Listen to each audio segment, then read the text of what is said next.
I'll share the remaining list of things in the last class at the end of the class, guys. Okay. So it's there is an important announcement. I'll get you know about the end of the class. Okay. Fine. So in the last class, like say we talked about Docker, we talked about containerization, and we saw some services under AWS for Docker and containerization, ranging from storing your Docker images inside ECR. Then we are trying to execute this Docker images with the help of ECS and Fargate. ECS is for server, with this being connected with infrastructure, the EC2 instances, or you can also run with Fargate. So that's the major scale we talked about. Then we moved into some of the other things like we talked about, and like the cloud integration. So we in tight cloud integration we talked, we seen about the SQS, SNS, and Amazon MQ. So how the integration, like how the application is going to be integrated with other application, but direct integration might be in more tedious things. So with that thing we might have intermediate services to make sure to provide an what can I say, clear cut understanding to what people are trying to put it inside the integration part. Then we talked about serverless, like the one of the important and blooming concept today, in today's cloud market. And we talked about some of the services. I think so. We talked about Lambda. We talked about Lambda, one of the important, the pioneer offering of AWS. We talked about API gateway. We talked about another things too, if I'm not wrong. What is another thing? If anyone remember, what is another service we talked about? API gateway, Lambda. Then we talked about batch. I can able to understand. Yes. So we talked about batch too, right? Okay. So today, what we're gonna do is I think that we're gonna get into the other section of AWS services, which is machine learning. Okay, I'm very much excited. Why? Because with the help of the name itself, we can able to understand what the mission, what these services is going to provide. And very important thing, guys, these services are introduced to make sure to provide you for your software as a service. Why? Because you are going to use the services as a software. You can use this. You can use the software to make sure to make for your better for your use case what you're trying to work on it. If you want to work with some recognition part, there is a service. If you want to convert your speech to text, there is one service. If you want to convert text to speech or vice versa, you have one service. If you want to create an entire chatbot, there is one service. So these services are created in such a way that you in such a way that for your particular use case, the software can be used in advance too. And what can I say? First of all, before getting into machine learning, I would like to say that I haven't had a Bedrock here, because Bedrock is nothing but a serverless machine learning service. Like it is used for generative AI applications.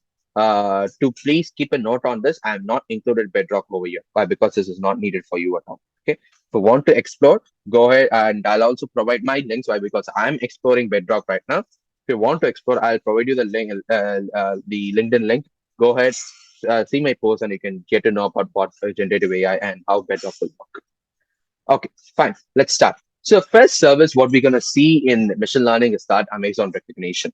Amazon recognition is nothing but one of the service which is used to recognize your images. Okay, if I provide you the image, let's say this is the image what I just give. So this image consists of a cat, consists of a cat picture. So then I have to recognize this image as a cat. Okay, I don't want to recognize this image as a dog. Why? Because now what I have to do, we'll try to use a lot of machine learning algorithms to do this thing, and moreover the deep learning algorithms to recognize this.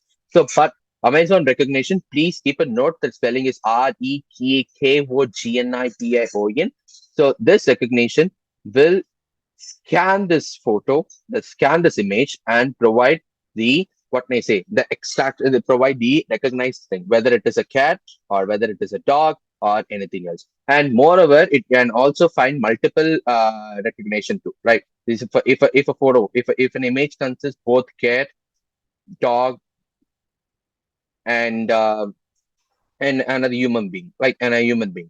Okay, so after providing this image to the recognition provides that there is one dog, there is one cat, and there is one human being. Okay, so all those things can be provided, and the recognition runs behind what can I say? The recognition runs behind a very powerful deep learning algorithm to provide those things. Okay, fine.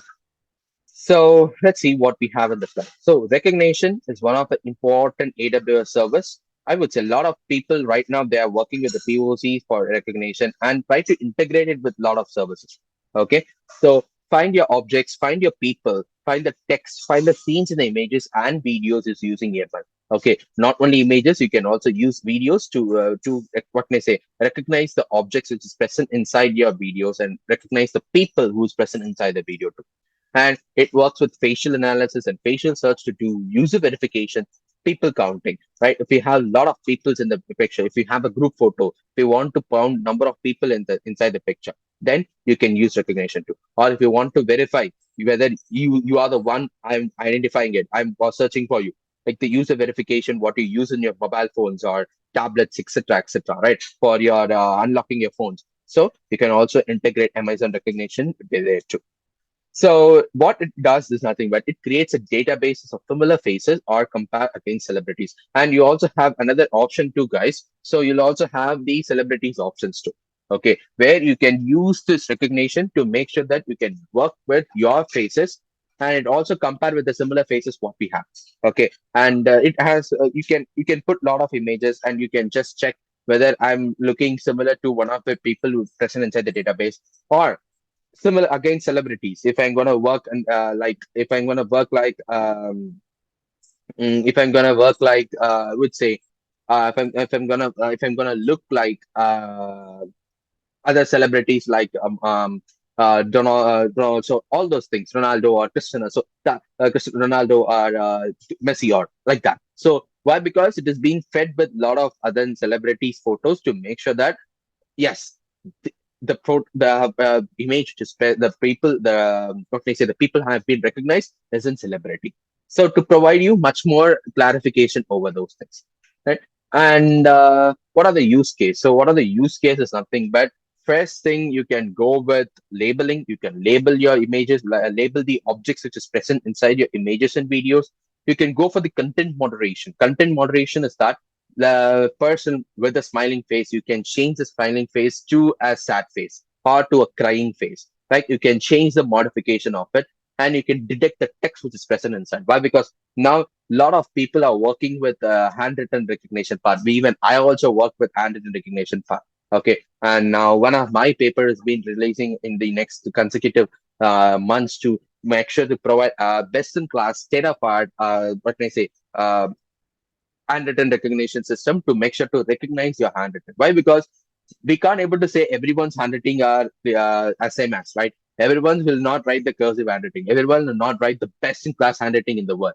Okay, even my handwriting, I can't able to understand when I write after when I see after 2 to 3 days. Okay, that's what my handwriting will look like, right? So it's too tedious for me to detect the text which is present inside. So that's it's also one of the important paradigm here, and you'll also go with face detection and face analysis. You can find the gender, you can find the age rate, and you can find the emotions too. You can analyze the emotions which is present inside that thing too.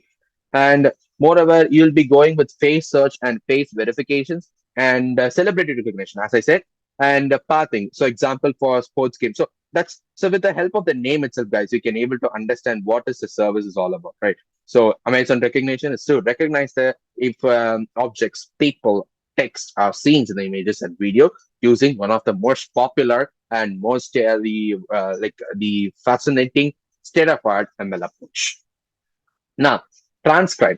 Transcribe is nothing but is one of the service to convert your speech to a text. Okay, like and right now I'm speaking. Now the session is being recorded. Now we can able to see the session after 24 hours in the YouTube, right? So now we can just choose the captions button to make sure that my speech is automatically converted to a text. Not like what would I say? I would say that not actually matching to the way I'm speaking to, but it provides almost an accuracy to almost 90 to 95 percentage of accuracy. It just matches to it, right? So it converts speech, what I'm trying to speak now, to a text oriented format, so that it will be available, it will be useful for the visually impaired persons too, right? So even they can, if they can't hear, they can able to see the text, and if they can't see, they can able to hear the speech too. So that's the major thing how ML has been thing. So for other, what can I say, environmental use cases, ML has been now been blooming, right?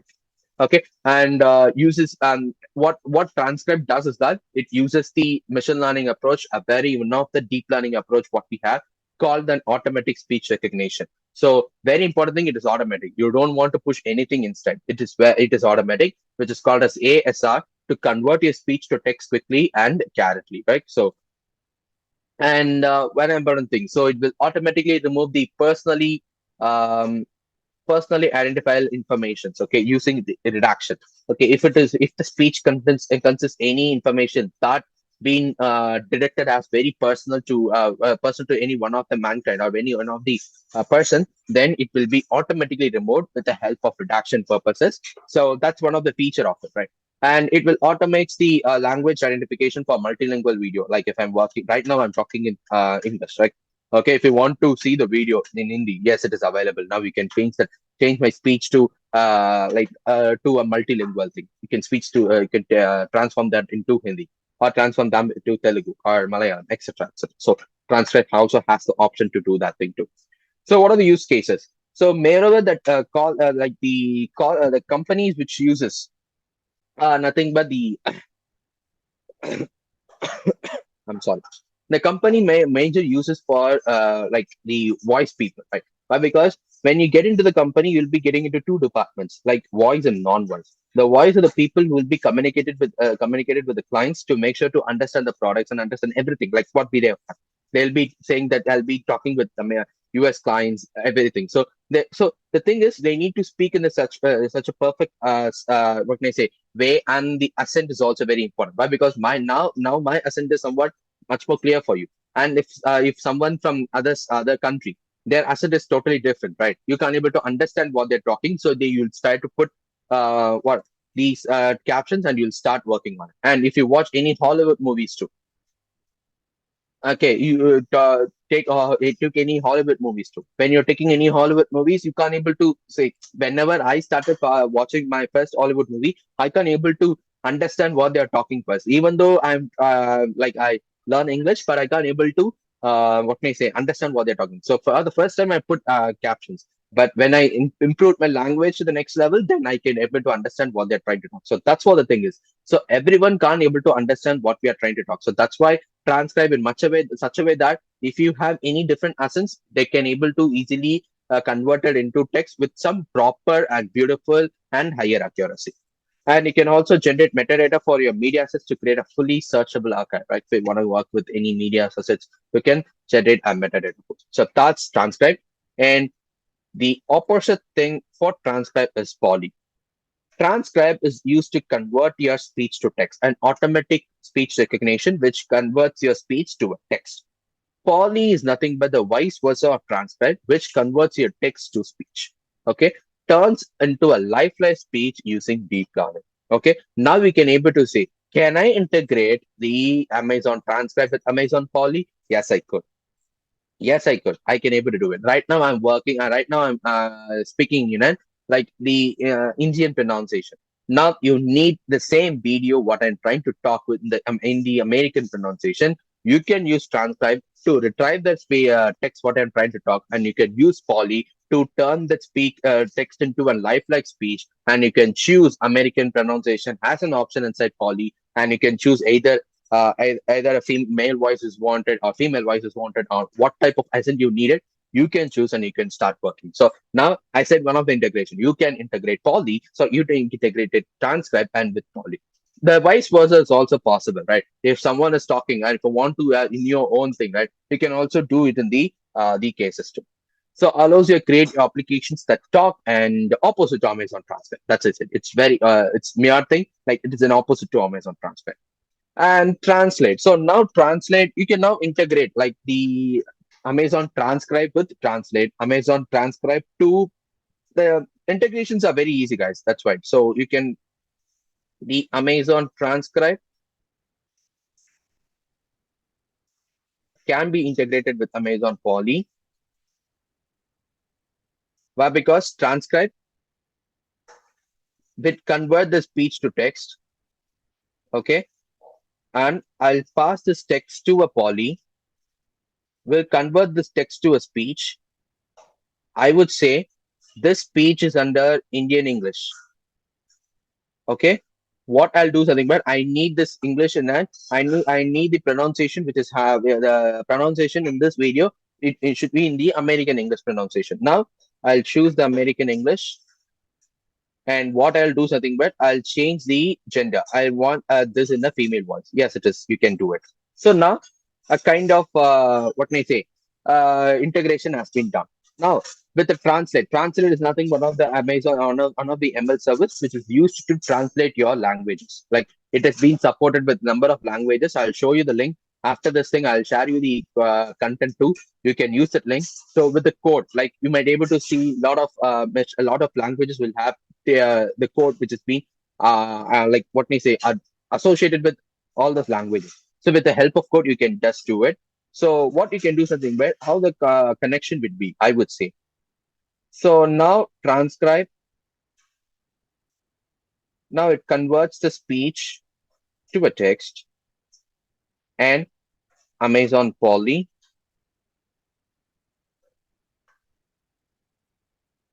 text to speech. Am I right? So now what I can do something, but I can integrate with Amazon Translate,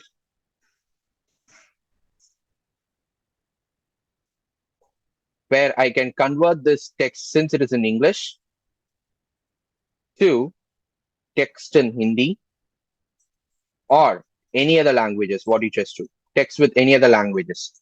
Okay, I would also say it's in Tamil. Then you'll push it into Poly, where that text will be converted into speech. Clear? And the text will be converted into speech. Or you can just so this is how the integration can be. Can you able to understand how the integration of services can be done? So Amazon Transcribe to Amazon Poly, Amazon Transcribe to Amazon Translate, and Amazon Translate to Amazon Poly. I've just said you an example, guys. There may be a lot of integrations, but for your better understanding, I would say. Okay, so this is how the integrations can be done. Let's see what we have in the slide.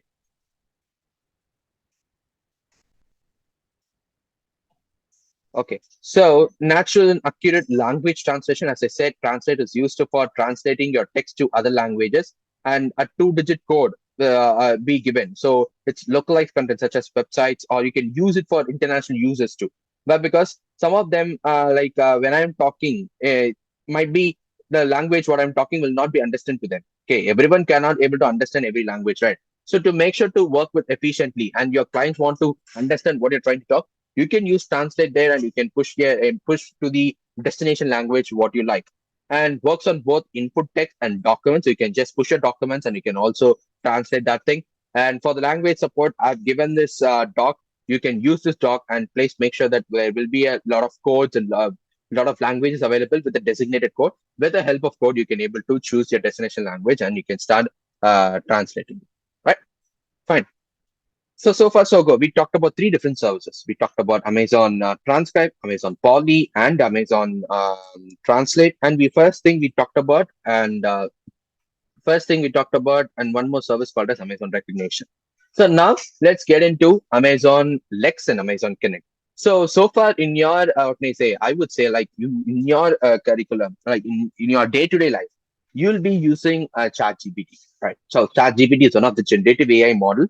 Like before getting into what generative AI, before knowing about what generative AI, like before the release of ChatGPT, you'll be using some of the chatbots in your life. Okay, not because a medical chatbot or a chatbot to a travel company. Like when you get into it, you can't able to find what you're trying to do, so you'll just go and directly ask the chatbot, and chatbot will answer everything. So do you want to create your own chatbot? Yes, it's available. You can able to use Amazon Lex and Amazon Connect.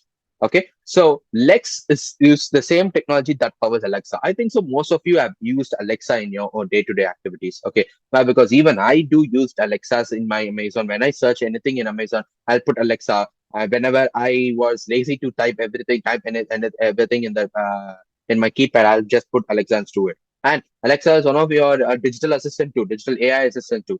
So it's just nothing but what happens is nothing but it will just convert your speech into a text, and it will try to understand the text. Okay, please try to make sure that it will convert your speech to text. It is not like the transcribe what we have. Transcribe will convert only speech to text, but what Lex does is nothing but it will convert your speech to text, and it will use the natural language understanding to recognize the text what is being converted. Okay, so for call center bots which uses, you can also use this text. Okay, please try to understand the difference between lex and difference between the transcribe. Transcribe is used to convert speech to text only. It uses automatic speech recognition, ASR, to convert speech to text. But the thing is, the lex can use to convert your speech to text, and it also uses NLU, the natural language understanding, to recognize the text which is being converted.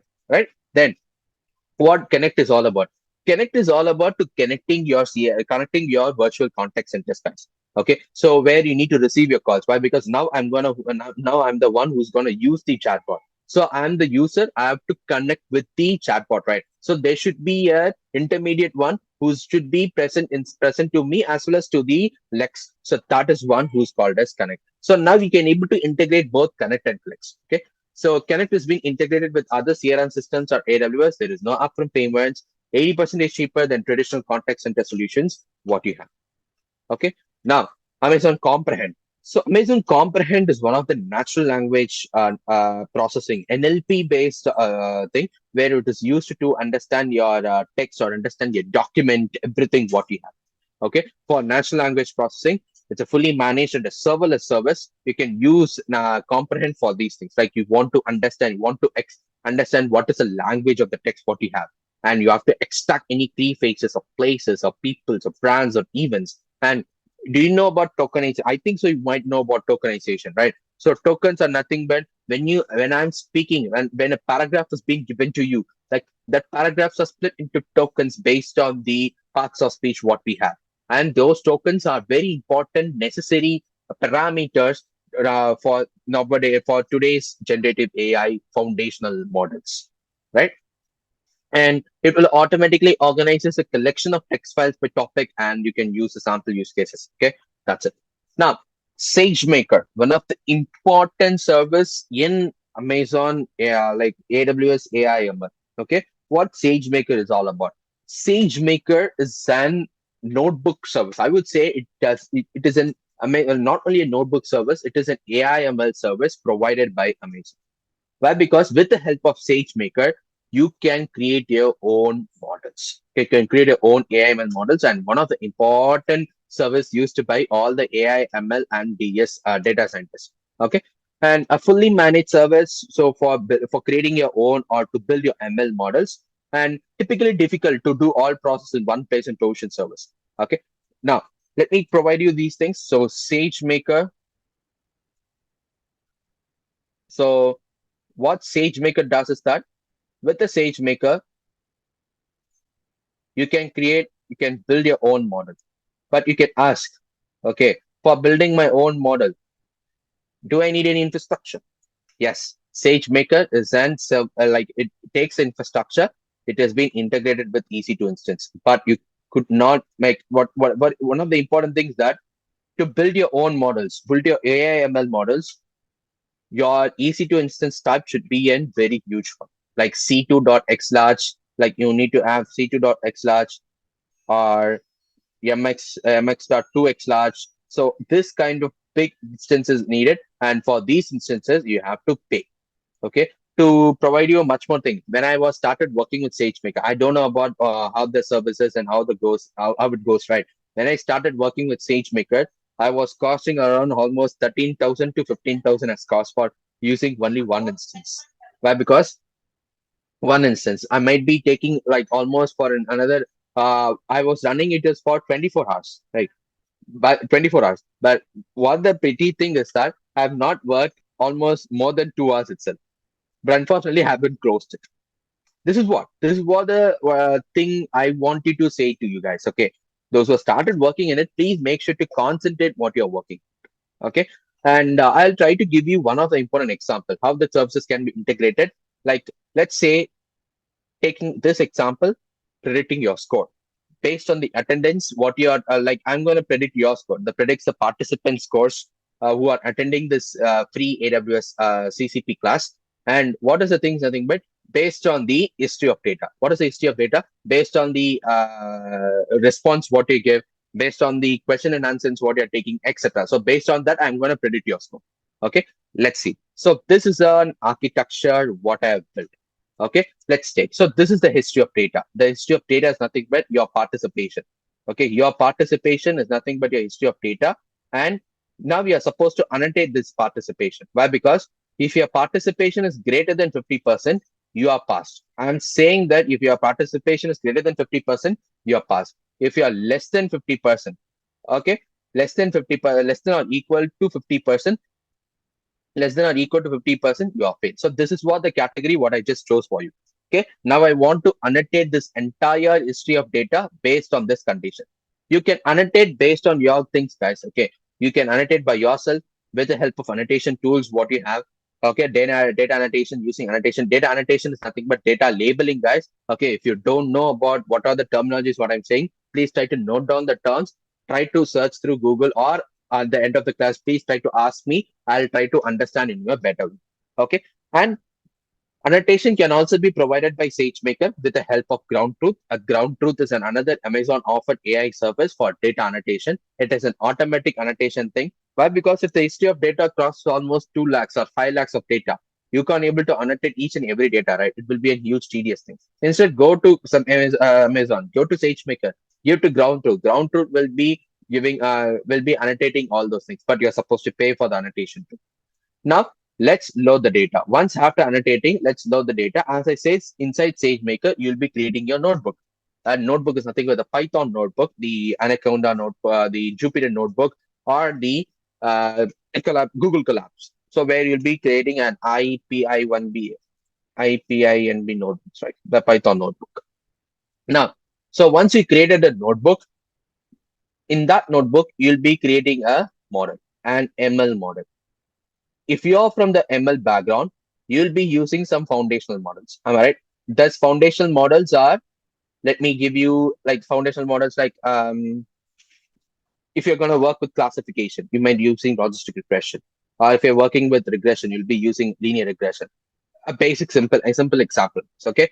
So if you're working with that thing, you'll be using those things. Okay. So that foundational model is acceptable in terms of ML model. Or if you have your customized model, right? You have already worked with some of the model, but you want to use that model inside this particular scenario, means it is also easy for you.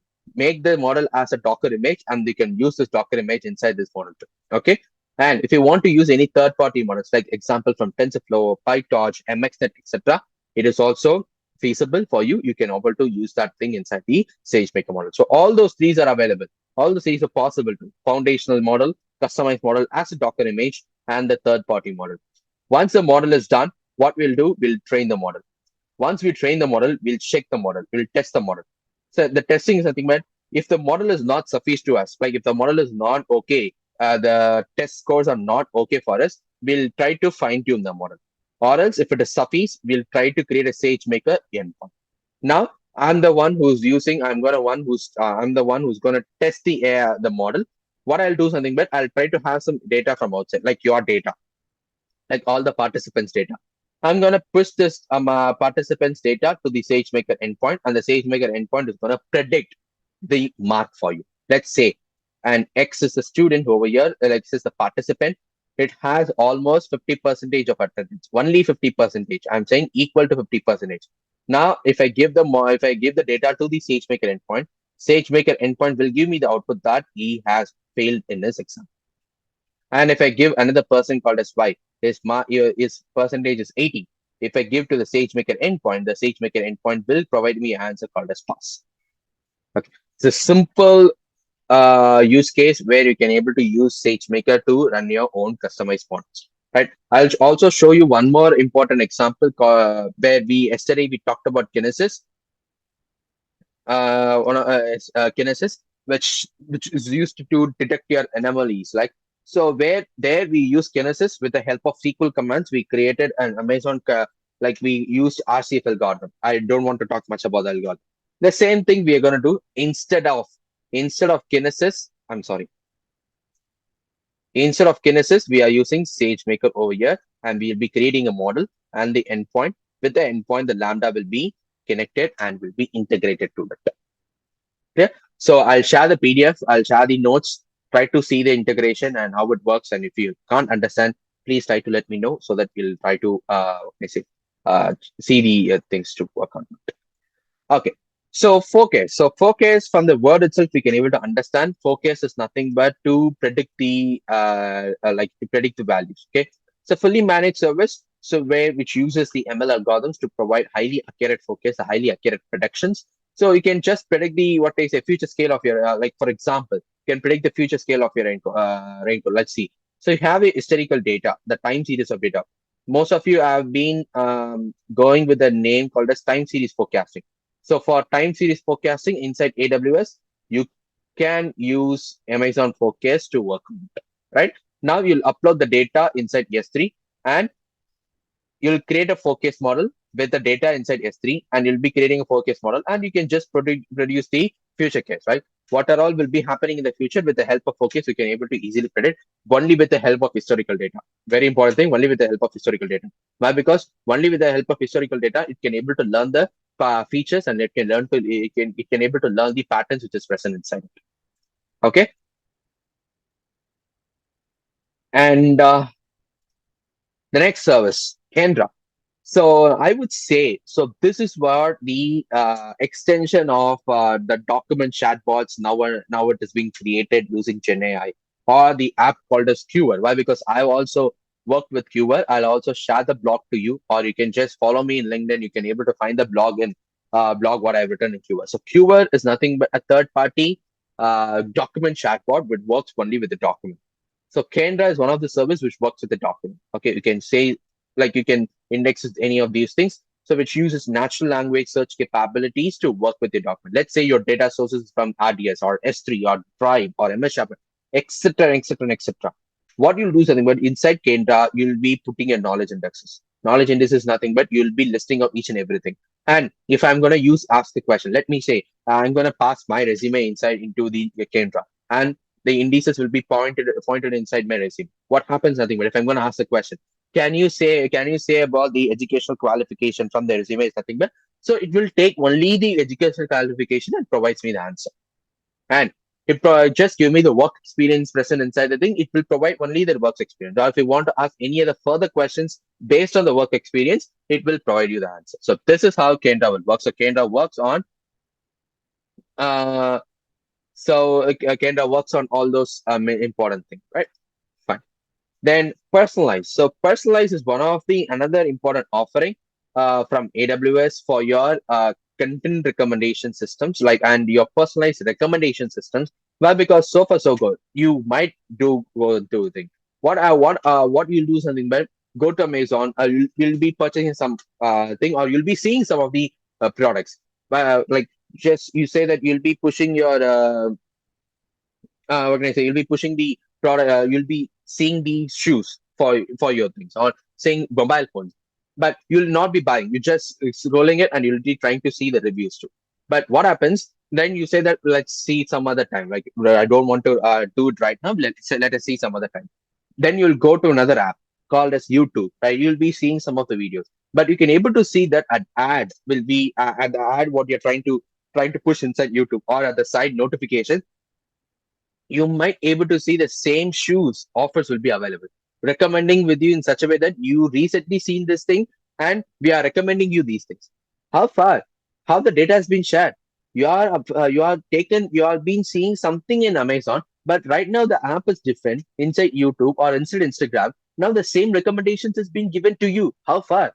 That's what the data is all about important guys. Okay, so the data has been provided to any one of the cloud tools called as Amazon Personalized, where that Amazon Personalized will be providing personalized recommendation either in all the existing websites what you have inside your handset, right? So either it can be in personal recommendations inside your handset or in your applications what you're working, or it might be from SMS. You can push anything inside your SMS or inside your emails too. So that is also available. Okay. Okay. Fine. So tech stack. So tech stack is one of the other AWS service, and from the help of the figure what I give it to, you can able to understand. So here is a photo of the driving license, and I'm pushing this photo inside TechStat, and TechStat gives me the content which is available inside the driving license. The document ID is there, the name, the gender, the date of birth. So tech stack is nothing but the text extraction tool which uses AI and ML. Okay, not only with the images, you can also work with documents to extract the information which is available inside that inside the document or images. Okay, so the data can form any kind of tables, any kind of forms, or any kind of tables. So this is not the thing. Okay, it can be form of any kind of tables. So this may be working on it. Okay, so that's the end of what can I say? Amazon machine learning. I think so. I know that because I just said the name of the service, but because this is not much more needed for you for your CCP level thing. Okay, but you need to know about the name of the service, but because the name of the service is very important for entering into your CCP level. But I just give you a delve into some of the basic thing what you need to know about machine learning in AWS. Okay, now let's get into security and compliance. Just give me a minute.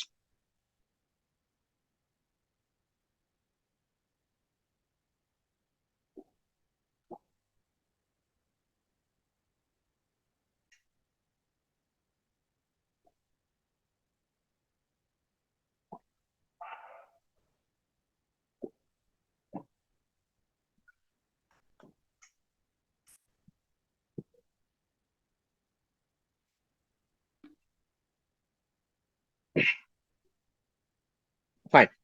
So let's get into the security and compliance of what can I say in AWS now.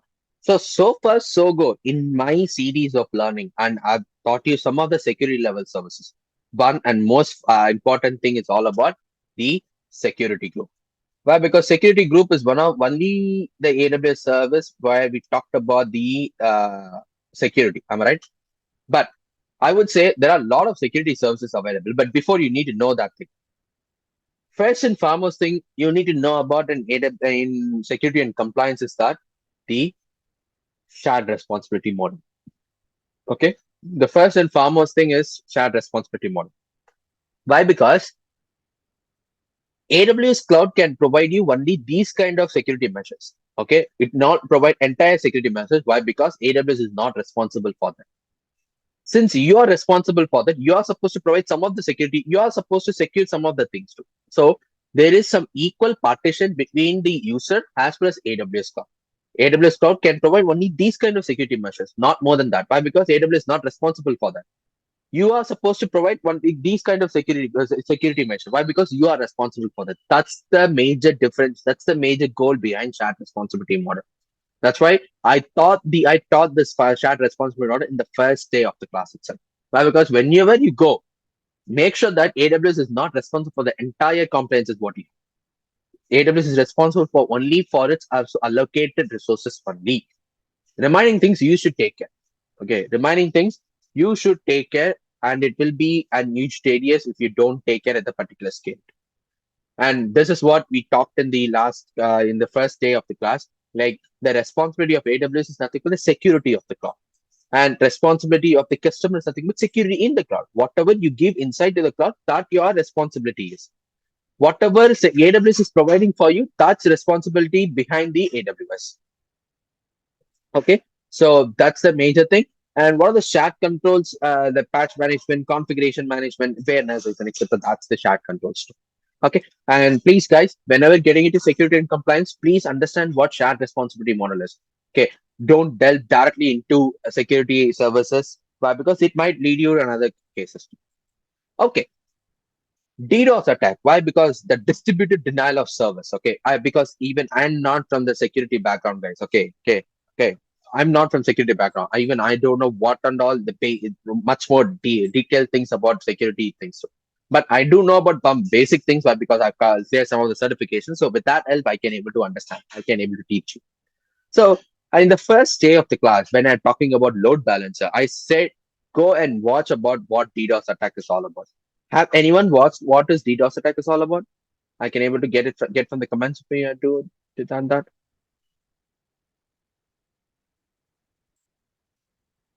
Or you can also open your you can also turn on your mic and you can also speak. Have anyone watched or have anyone seen what DDoS attack is? A number of pins getting from hackers. Really? Yeah, I can't even understand.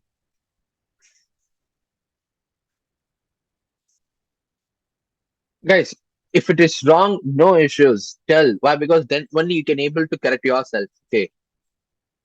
Even if It I will don't know generate n something number behind of it, pins from the hacker end, I think, yes, yes, somewhat a correct, somewhat yes, it is a correct answer behind so DDoS. that So your system will be hanged. yeah, yes, yes. So that's the same answer. Why? Because let's provide what he said and what others says in the chat. Let me provide you in an like in a clear cut and in an extra clear way. Okay. Continuous ping Let's attack. Continuous ping attack on a server. yes, yes. I totally agree with you. Why? Because what are all the answers you say is correct. Actually, it's correct. Okay. Let's say now I'm the user, I'm the client. Let me say I'm the client. I'm using the server. Make sure to I'll communicate with the server and the server will communicate back to me, right? This is what the client server communication is all about. You guys know about it. I'm a normal user. What I'll do something, but I'll send only one request at a time, or might be two requests, or multiple seconds requests at a time. Okay, but what happens nothing, but it will take only the what may I say the first come first serve request, and it will process that and it'll provide me the outcome what they have. So this is the client server communication what we have. Let's say I'm an hacker. Let's say I'm an hacker. What I does is nothing but instead of providing only one single thing, I'll create the anonymous users. Okay, they are called as anonymous users. Like this. I'm the hacker.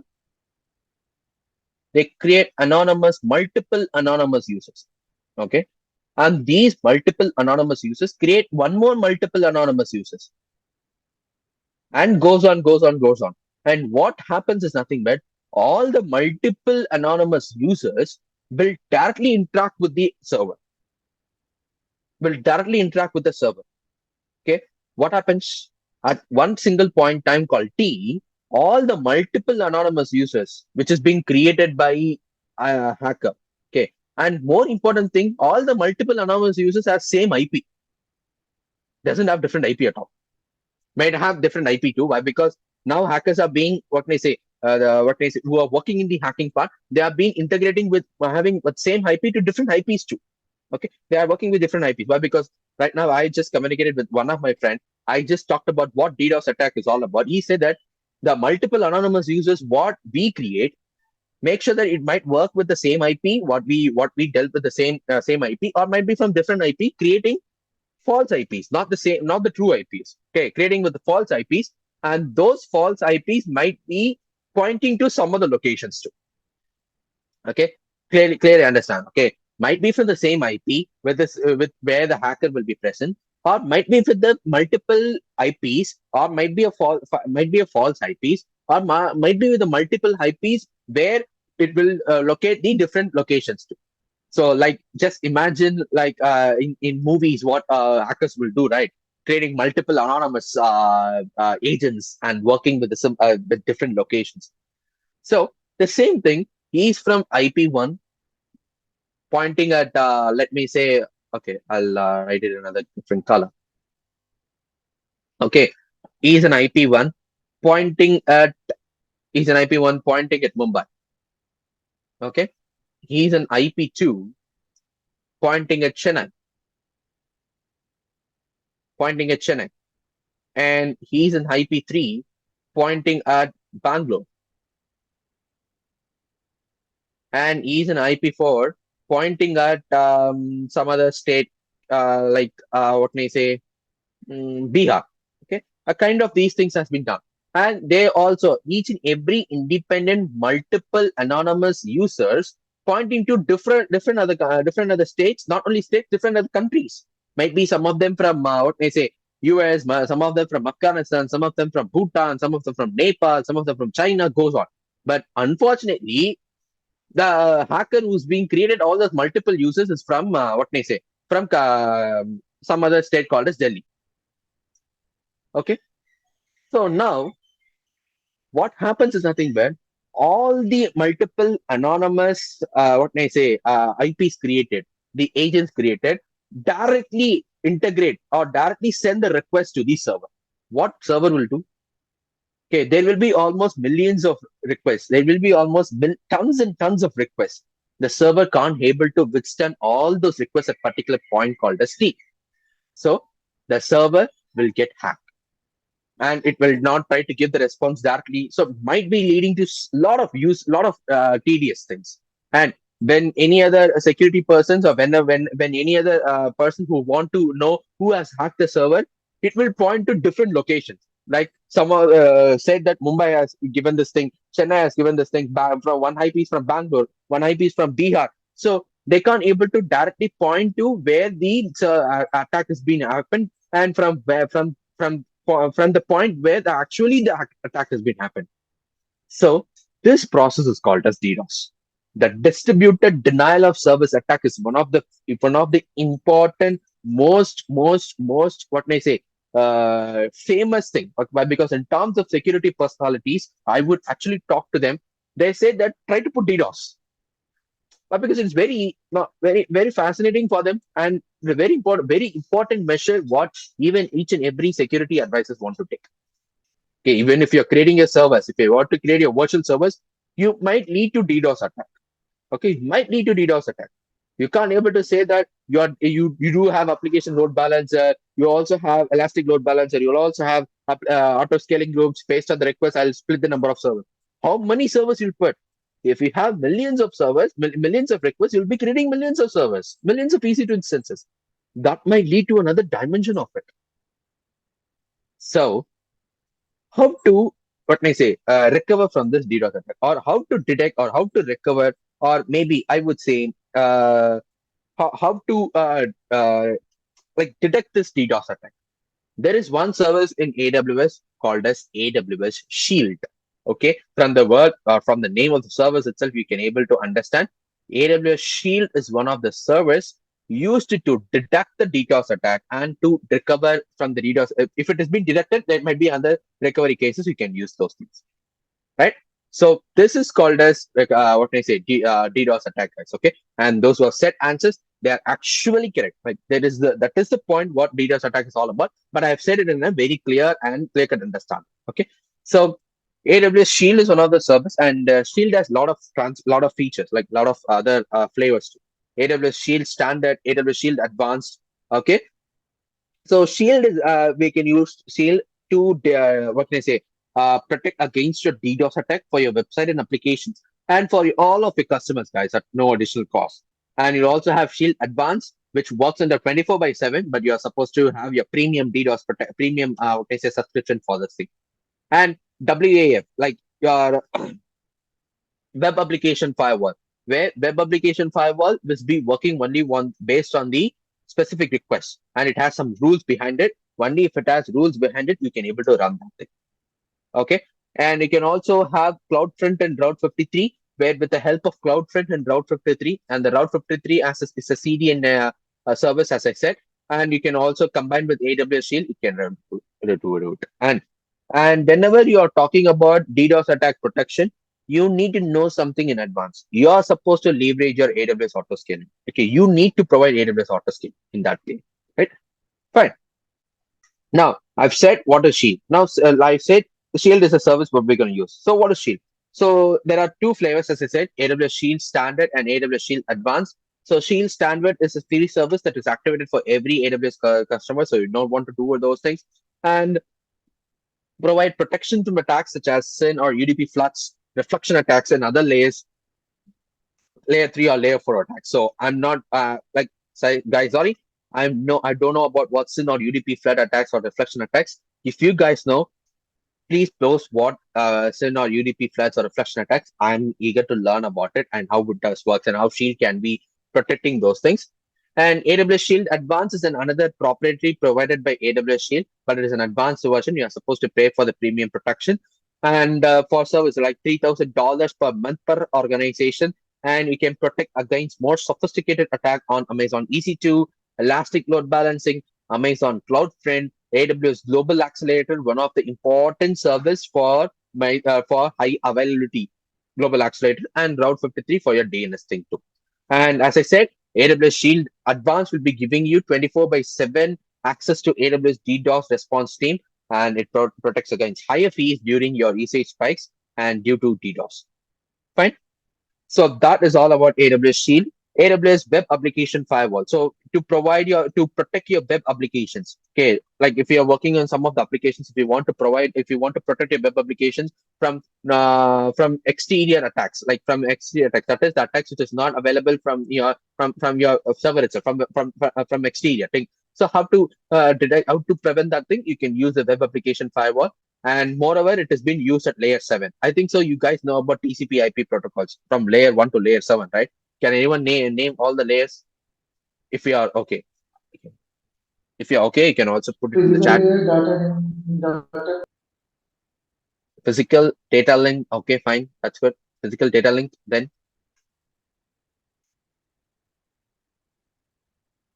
physical data link.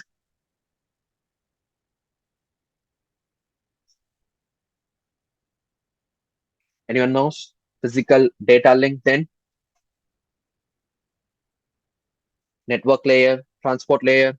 Network layer, transport layer, session layer, then 7 OSI layers. layer presentation. 7 Okay. OSI layers. I'm asking about TCP IP layers. Man. I'm not talking about OSI layers. Okay. Network layer. Yes. So what Arul said is correct, but like the order goes with physical data link, network, transport layer, and session layer, and application layer, and even like there are. So as I said, whenever you're going into the security part, please try to learn about the network security and the computer networks. Okay, but because uh, do you guys know why we are transformed from the OSI layer to TCP IP layer?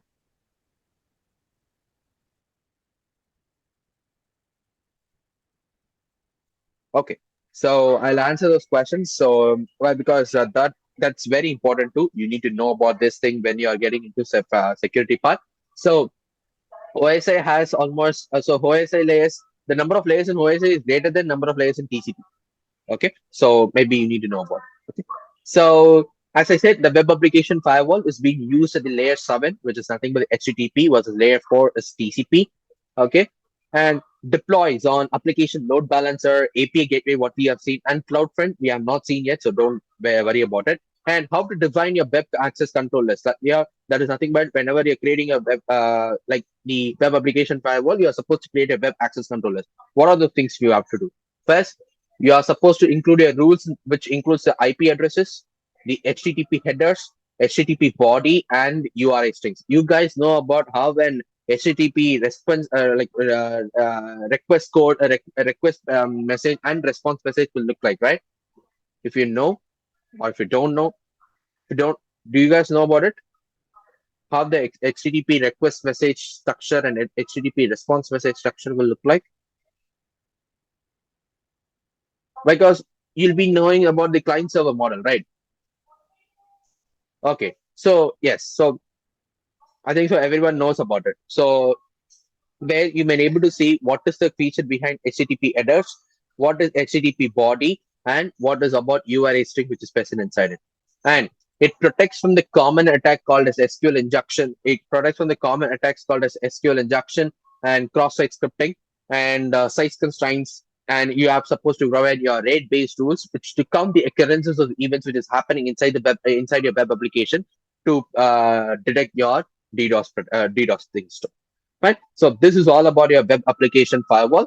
And next is AWS KMS, which is key management service. Guys, have you ever worked with encryption and decryption protocols? Does anyone know about what encryption and decryption is? It is security. Yeah, yes, it is security. Do you know how it works?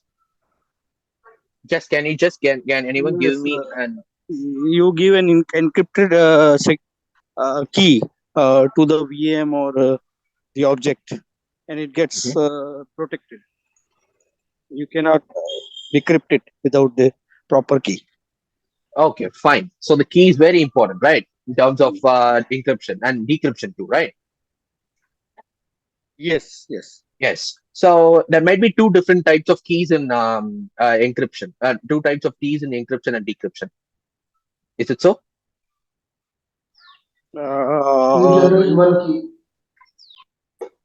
Private key and public key. Mhm. yes, I think it's a symmetric asymmetric.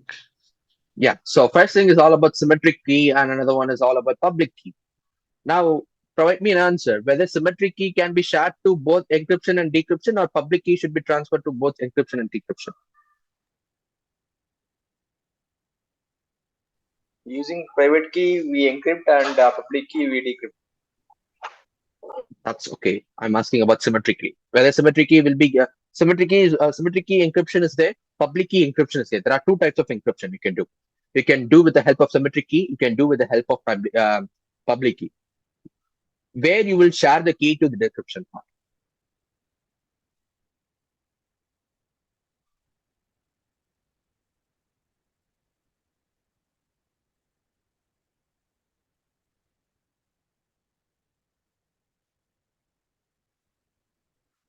Public key is shared to the external users, internet Mhm. users.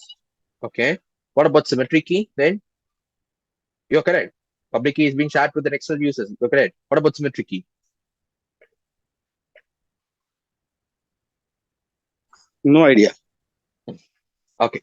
So I think I don't want to delve much into it. Okay. So somewhat this is what the concept, guys. Okay. But because whenever you're getting into these service-oriented things, please try to learn about the network things, network protocols, and please try to learn about some of the encryption and decryption part. I'll say you some basics things, why? Because some of them know about what encryption and decryption is all about. Let's say I do have a text. Okay. I do have a text. Considering like CDP networks. This is the text which consists of. Now I want to share this text. I'm the client one. I want to share this thing to client two. That is you're the client two. But unfortunately, the CDP networks test is an very important file I need to share. Why? Because if I share directly to you, it might lead to some of the external interventions. So what I have to do, I have to securely share this file from myself to you. Okay, what I'll do is something, but I'll encrypt the CDP networks file using a key. Okay, using a key called K. Okay, so this is encryption, and this encryption may have a lot of different algorithms, guys. Encryption algorithms. Okay, if I'm not wrong, there are SSA, RSA algorithm. Then if you guys know about some of the algorithm, I would be happy to do it. Okay, RSA. I think so. Whenever I learned, I talked about RSA. Why? Because one of the important algorithm given from Harvard University is this RSA algorithm, and we talked about and key algorithms, which is also having some other aspects too. Okay, so that is all about. So we'll be using a lot of encryption algorithm with the help of a key to encrypt the CDP network file into one ciphertext. Okay, now this ciphertext will be passed to the client. But before pointing the ciphertext directly to the client too, what I'll do something, but I'll use a decryption algorithm. The same encryption algorithm what I've used, I will use the decrypted form of it. Okay, with the help of the key. With the help of the key. And this key, with the help of the key, will be the ciphertext will be decrypted, and the client will get the CDP networks file. Okay, so this is the entire process, how the encryption and decryption work. Now, the key right here, right? So now we need to generate this key. Okay, as everyone said, these keys can be both symmetric key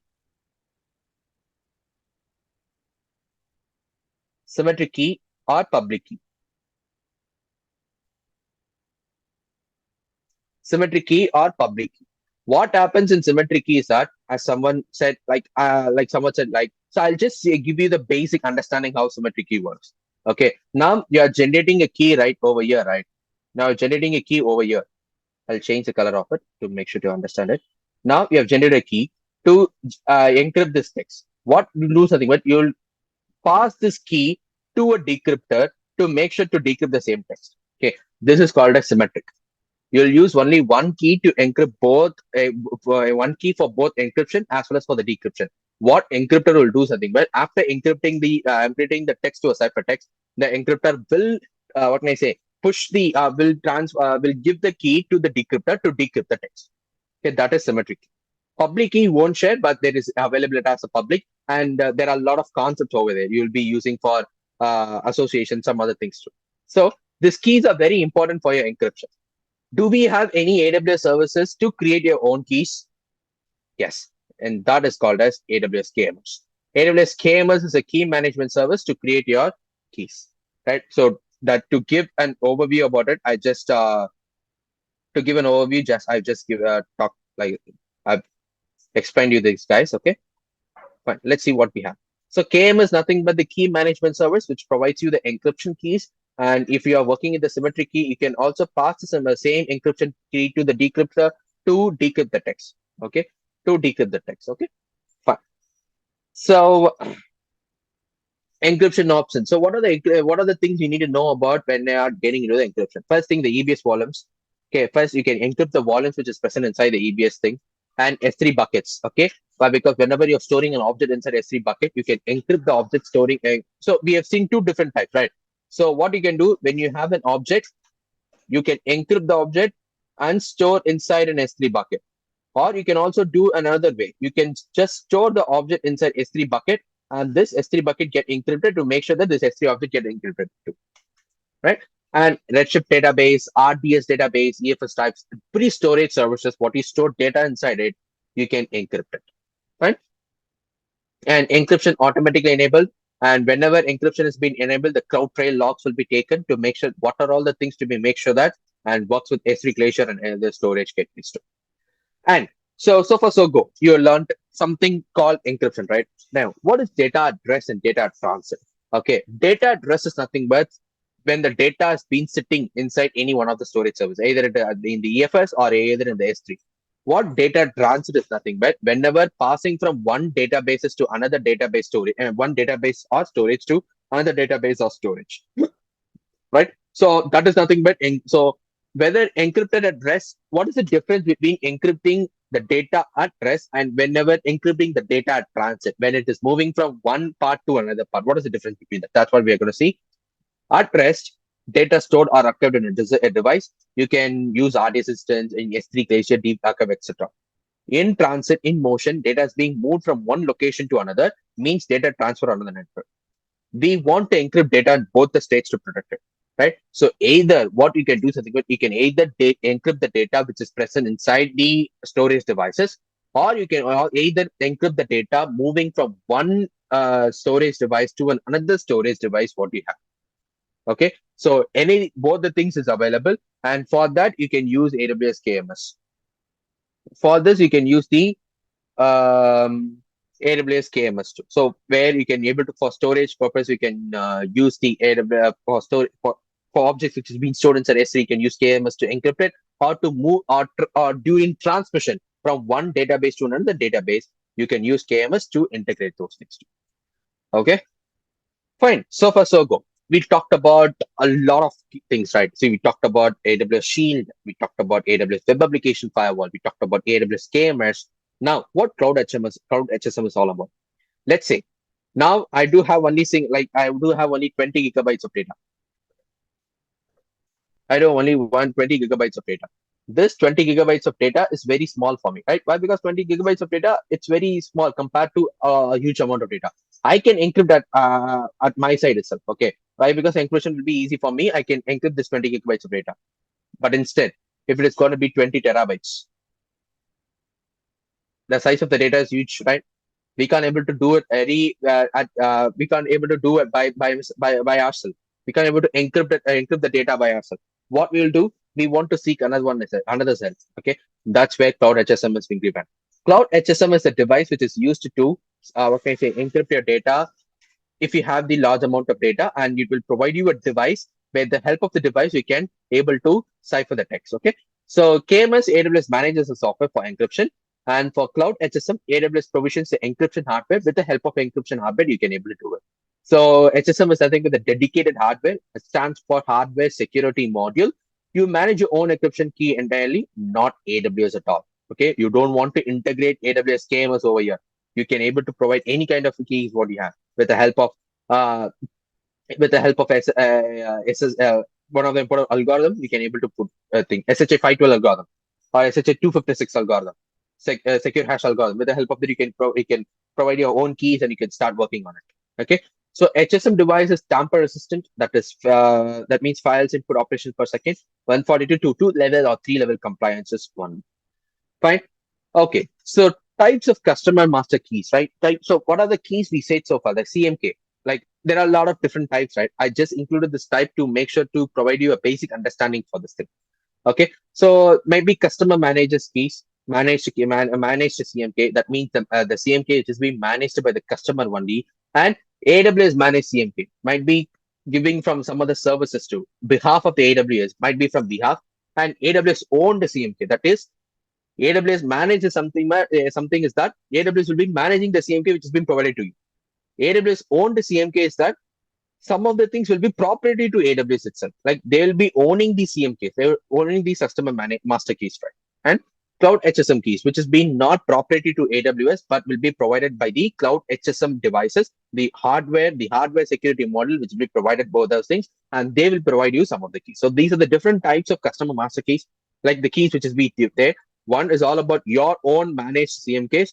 Another one will be AWS managed CMKs, and AWS owned the proprietary AWS owned the CMKs, and cloud HSM keys. The cloud HSM keys are nothing but from the proprietary hardware which has been designated for you. Fine. Okay.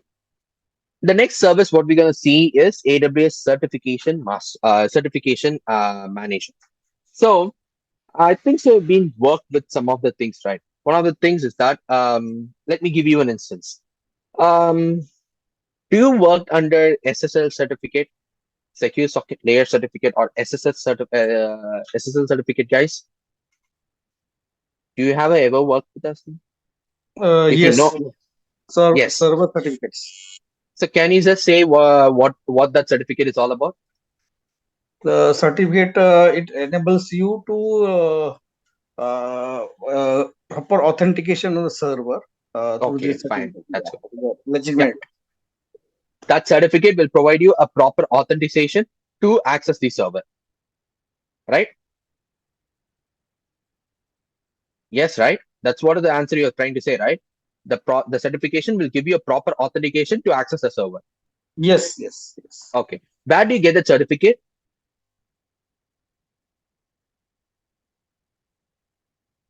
Just say if it is even wrong. I'm not much aware about that thing because I've not worked with One SSL. is vendor CA managed means certified.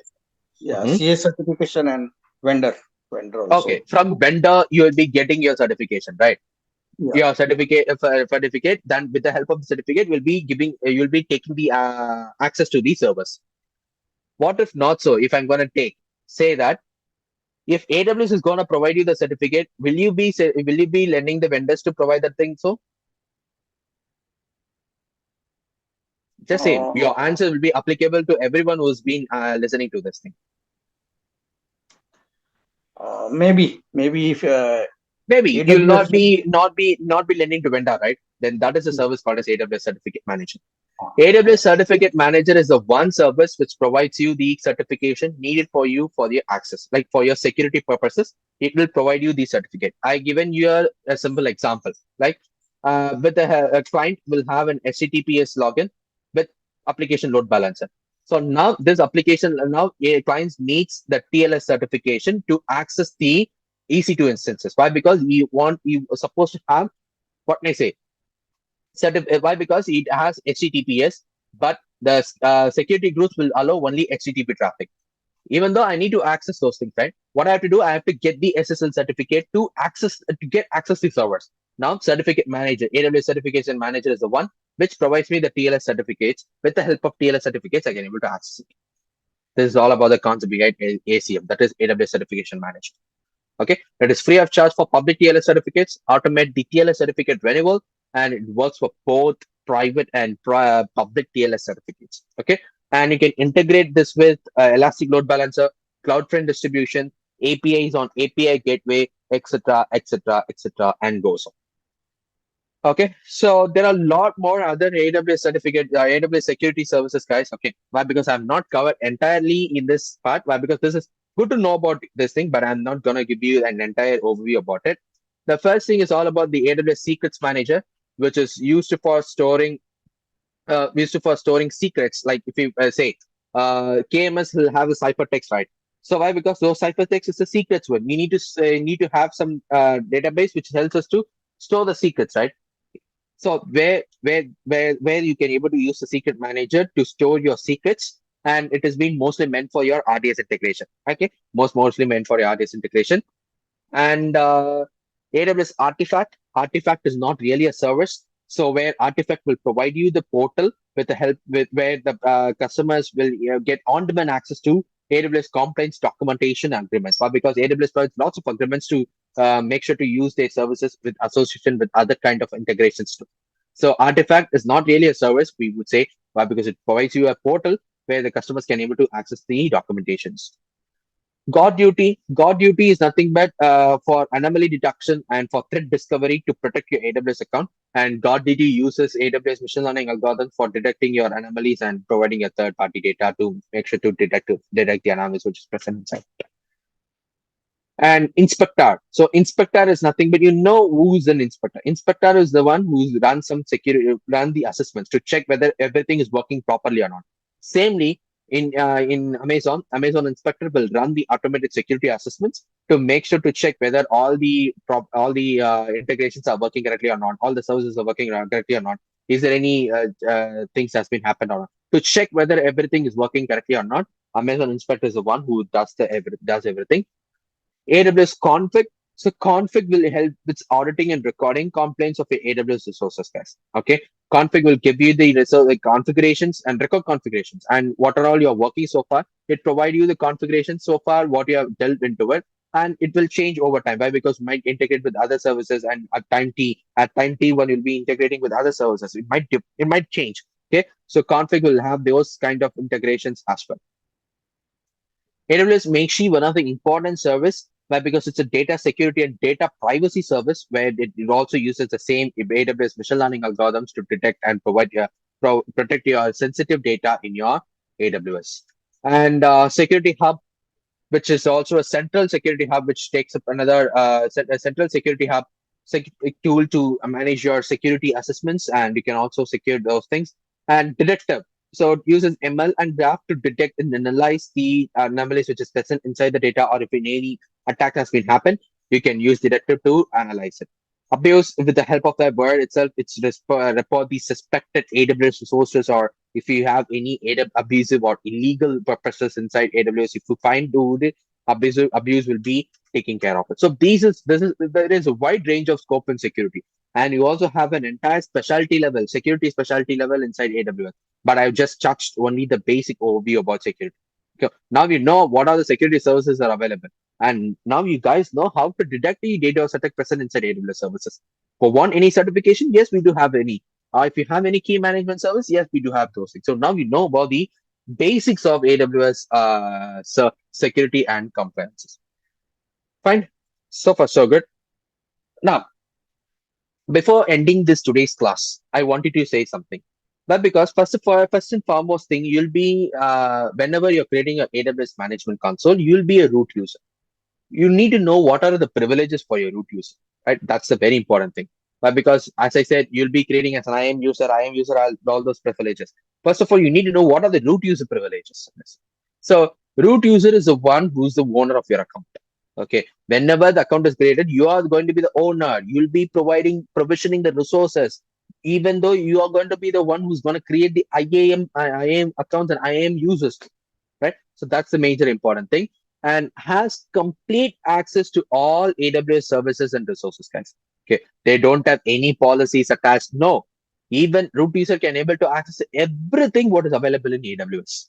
Okay, look away your AWS account and AWS account root user access keys. Because with the help of root user access keys, we can able to manage everything from AWS CLI or AWS programming or AWS scripting.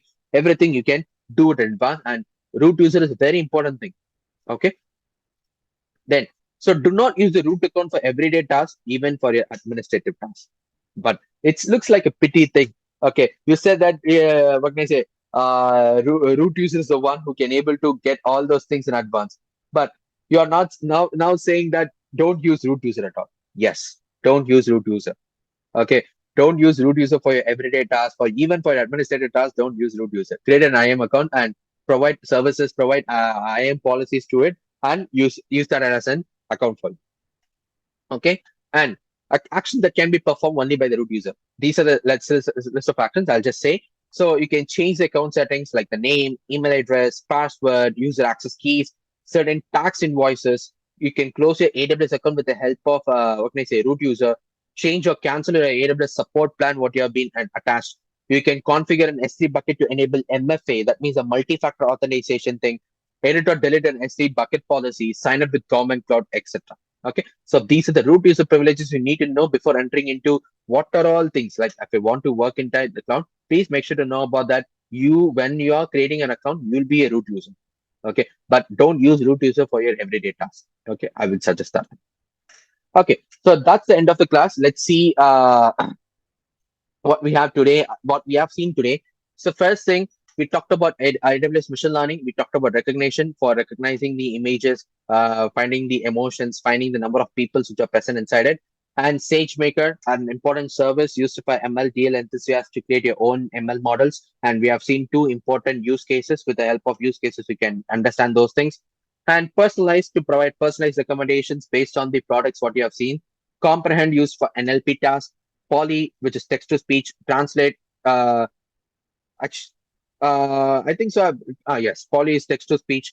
Translate is for language translation to translate to your own preferred language. Transcribe is from speech to text, and we have seen some integration with transcribe with transcribe to Poly and transcribe to translate to Poly. We have seen some integrations too.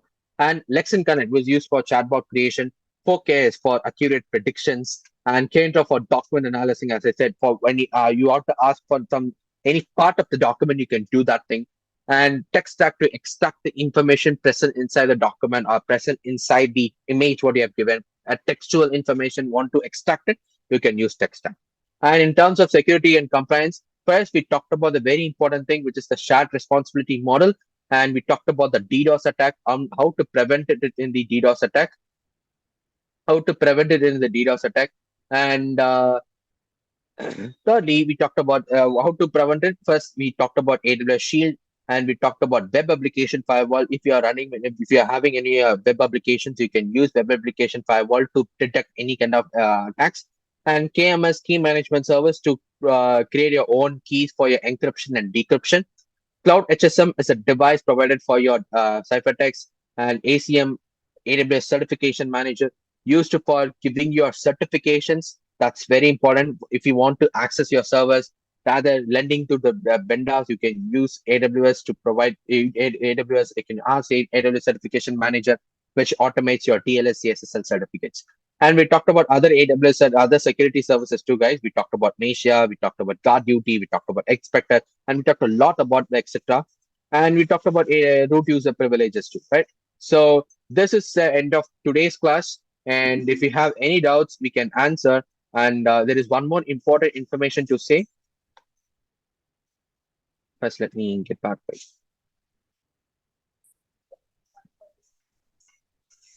Okay. So first, very important thing, guys. Your pre-booking has been started. Okay. So please contact the admin team for if you have any doubts in your pre-booking. And the pre-booking for you officially, it is going to be 50% offer for CDP Cloud Developer Associate. And as you guys know, in the first session of today's class, I've just delved into what and all will be learned inside AWS developer things. So we talked about what are all the concepts we'll be learning. And very important thing. So the class starts from 16th of December. Okay. So we'll be delving into we'll be delving into AWS Cloud Developer Program from 16th of December. So happily, we'll be starting with almost the 75 to 80 hours of per section. We'll be delving into a lot of hands-on, lot of POCs covering, etc., etc., and etc. And guys, please provide us the Google review. Why? Because reviews are very important for us. And so it's very important, like very the reviews are very important, and please give the Google review, which will help us a lot to move more behind. Okay. And if you have any doubts, I can just clarify. And before giving into the doubts, next class, that is on 9th and 10th, is going to be the last class for your AWS cloud practitioner level, where we'll be delving into the management level services on 9th of December. Okay. Moreover, I am fixing that 9th of December will be the last class for you, but if time permits, we'll also extend that to December 10th too. Okay. So I'll be sharing you the topics which is will be delving into the 9th of December soon. So please get into the last class. And as I said, those who are, and there are a lot of benefits for you. Like one sec.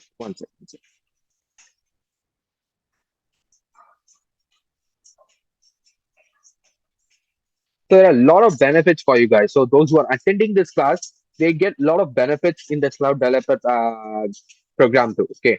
So I think so. They already shared that in your in the WhatsApp group too. Okay. You can just have a look into it, and there are a lot of combo offers also present. Okay. So you'll get a 50% of discount. As I said, it's a 50% offer for you, and exclusive 50% offer for you.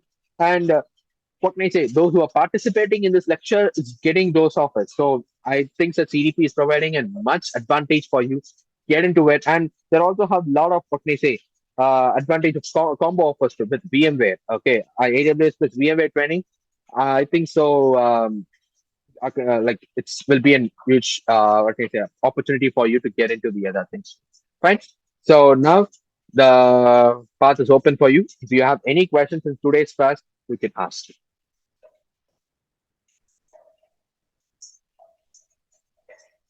Where can I go and practice sample questions before I appear for the cloud practitioner certification exam? I mean, which website is best to practice before the certification? Um, for sample question papers, I will provide some sample question papers by next weekend. Okay, okay, most probably. But for sample question papers, like there are a lot of what can I say, certificate, a lot of website guides. Okay, I'll put some of the websites for you. Okay, no issues. You can go with So Stephen after applying Marik's this thing. 50%, You can go with Stephen Marik's sample exam question papers, and Daniel's, and Darkspace Academy, and a lot of other things too. Okay, I'll be pushing you to. Yes, someone has spoken. so after applying this 50% discount, what will be the exact price? Compare our price 200. I Okay, I can't can able see to. this. I can't able to No, my clearly. question was that after applying this 50% discount, what will be the exact cost? Now you can So able to see those things, it right? is mentioned. Yes, sir. Right now I can see this. Okay. Is there any doubts in this today's class? I'm happy to answer today.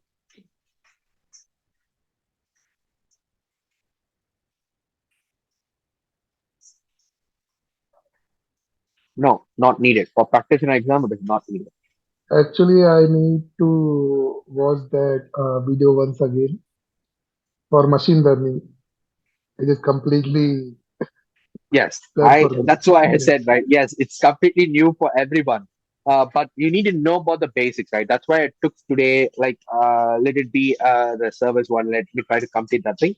Go ahead and watch the video. The team will be providing you within the next 24 hours. Okay. So they will be giving you Actually, the video. Go ahead, watch. yes, you took a small breath only, continuously saying and saying and saying. So it completely jumbled for me. Yes, yes. I have to watch videos and So then I that's will what can I do, right? ask the Because question on chat it's in group if it is possible. sure. Go ahead. If you have any questions, push it. I'll try to answer. Okay. These Thank you. ML services are for which certification? Specialty developer solution architect exam. For CCP level, you need to know about the basics of AWS ML services. Okay, and when you're delving into much depth into like for AWS solution architect, you need to know about the basics of AWS ML services. For developer, you need to know about AWS machine learning services. But for specialty level, AWS machine learning specialty, not only the learning is enough, you need to know about the depth basics. You need to know about depth. Okay, and there are a lot of POCs, a lot of math behind it. We need to know about.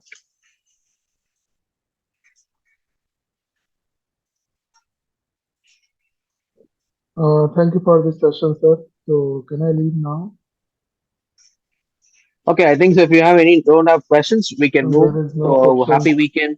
Go ahead and right now. learn. And if you have any doubts, you can push me in WhatsApp. Mm, You can just ask in the group. I'll definitely. answer. I'll be available to answer. And the next week will be the last class. So guys, so please, what can I say? If you haven't watched any one of the videos, if I think so, it will not be. So please watch the videos and come back. Okay. So I'll happy to Thank answer you the for your questions. time. Okay. Thank you, everyone. Thank you. Bye bye.